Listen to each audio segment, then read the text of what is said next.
Cette semaine, au podcast Cachemire, on reçoit l'économiste en chef à la Fédération canadienne de l'entreprise indépendante au Québec, M. Simon Gaudreault. Comment allez-vous?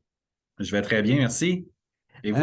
Oui, ça va bien, mais le moral des troupes en ce début d'année, là, il y a toutes sortes de nouvelles, toutes sortes de statistiques, et une qui frappe vraiment de plein fouet.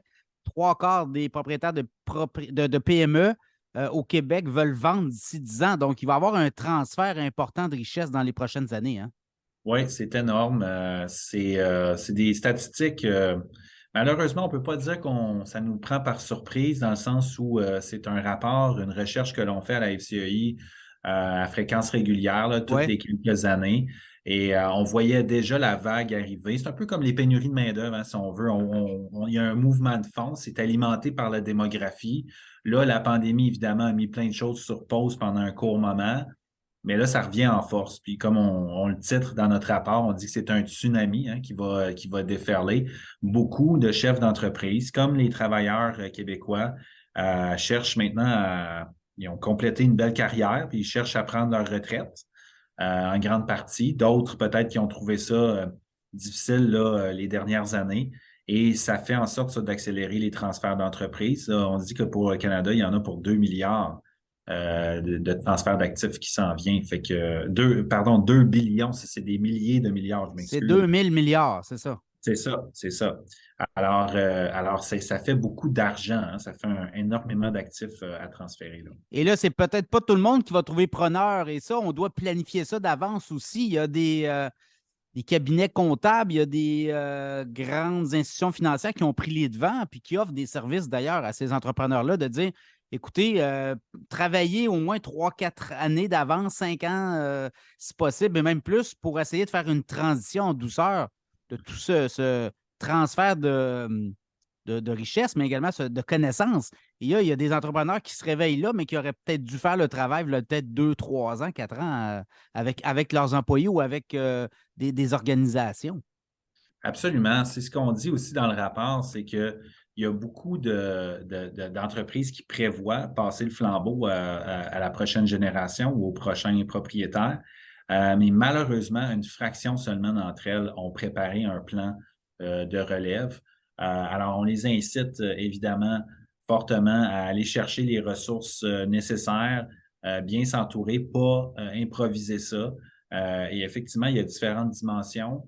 Il peut y avoir les dimensions comptables, fiscales, mais il y a aussi de l'accompagnement. Si on est dans un contexte, par exemple, familial, il peut y avoir des discussions plus délicates. Alors, ça demande du temps, ça. Ça demande du doigté, puis ça demande du temps.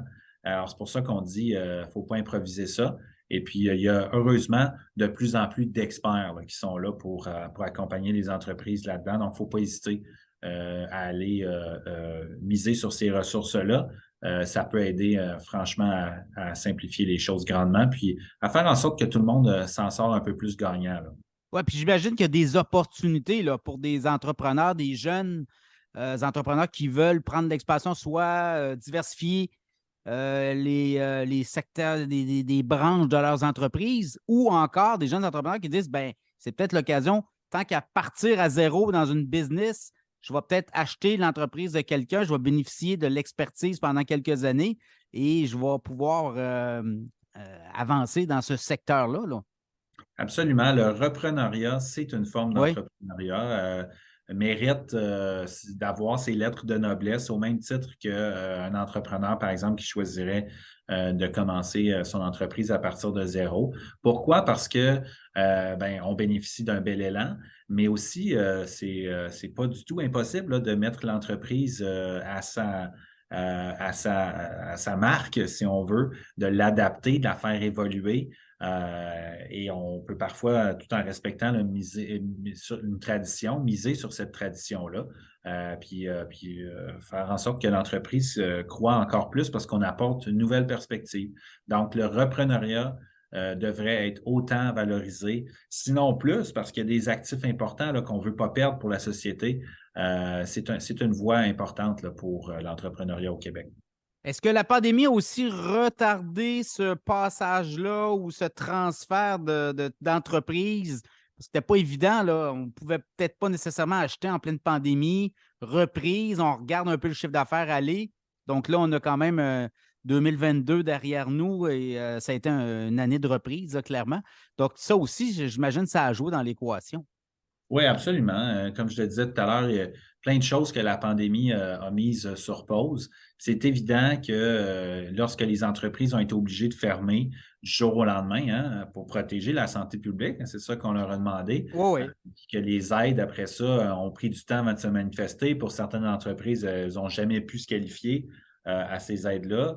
Ben, ça a pu faire en sorte ça, de grandement modifier, par exemple, l'évaluation qu'on pouvait se faire d'une entreprise.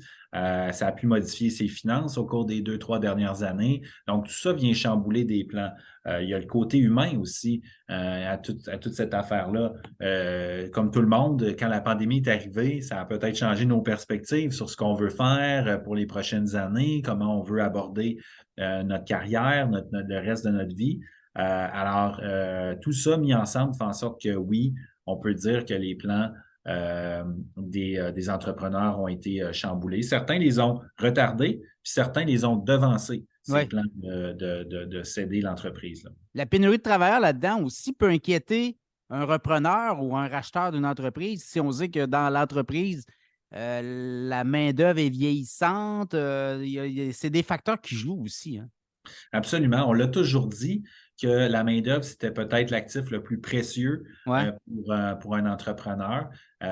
Pouvoir miser sur des employés compétents, motivés, qui grandissent avec l'entreprise. Ça a toujours été vrai, ça a toujours fait la marque des PME, des milieux de travail qui sont généralement, qui reçoivent des chaudes notes de la part des travailleurs. Les gens aiment cette ambiance de travail-là.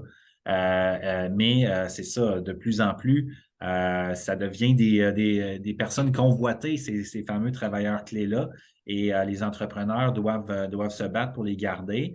Et même lorsqu'ils arrivent à les garder, ben aussi, ces travailleurs-là vieillissent puis arrivent proche de la retraite.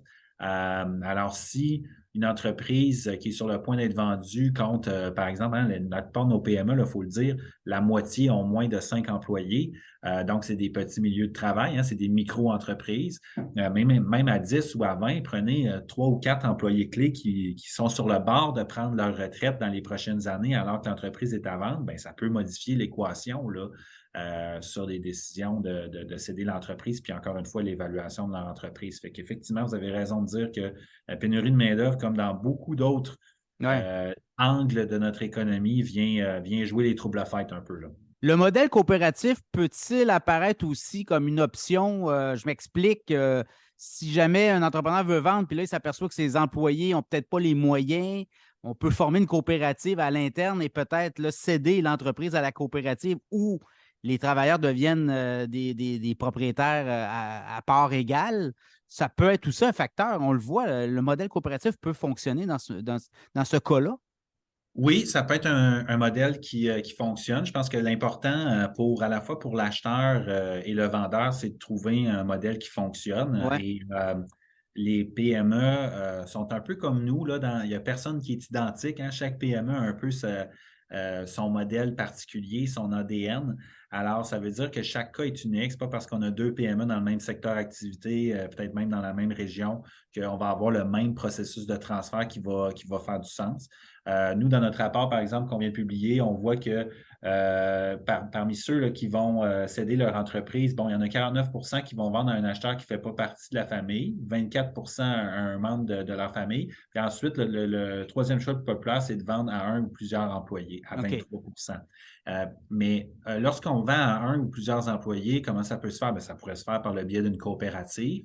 Il y a d'autres structures qui existent aussi dans d'autres pays. On appelle ça les ownership trusts. Je m'excuse, je n'ai pas la traduction littérale en français, mais ça existe par exemple en Grande-Bretagne, si je ne me trompe pas, aux États-Unis. Dans ces endroits-là, il y a des structures qui sont mises en place comme ça pour faciliter le passage de l'entreprise d'un propriétaire qui est là depuis longtemps à certains employés clés. Alors, c'est un autre outil qu'on pourrait mettre en place pour s'aider de ce côté-là. Le gouvernement fédéral a fait des annonces en ce sens-là là, dans un récent budget.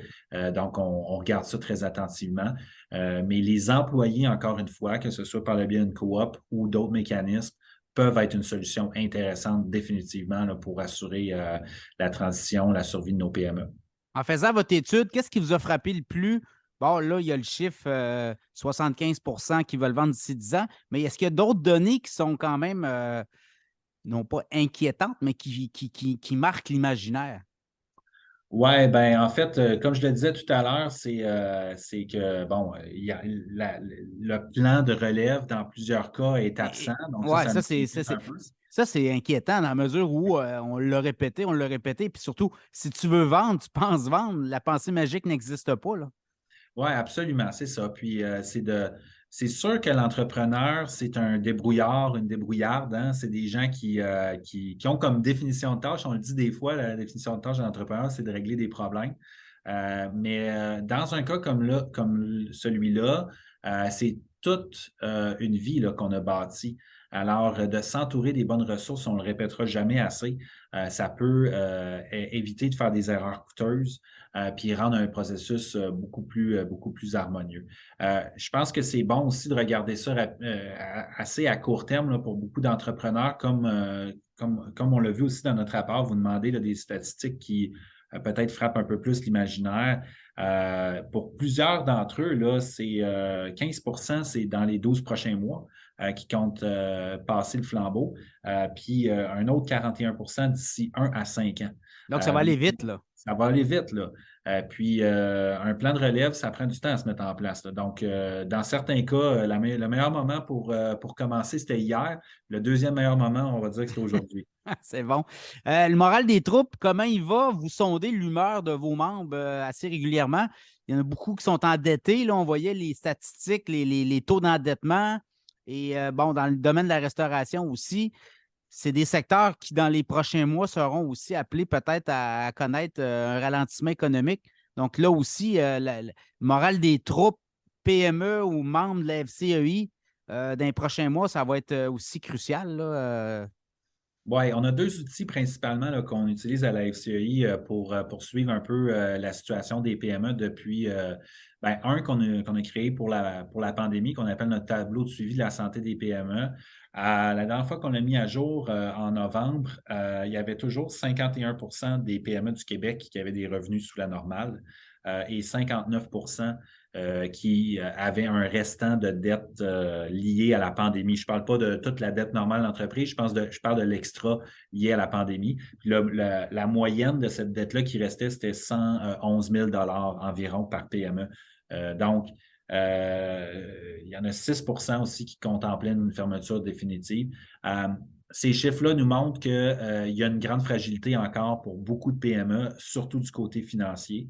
Par contre, ce qu'un autre de nos sondages nous dit, là, qui est notre baromètre des affaires, qui Oui. est un sondage mensuel qu'on fait depuis 2009. Ça mesure différentes conditions d'affaires, mais aussi leur humeur aux entrepreneurs pour les 12 prochains mois.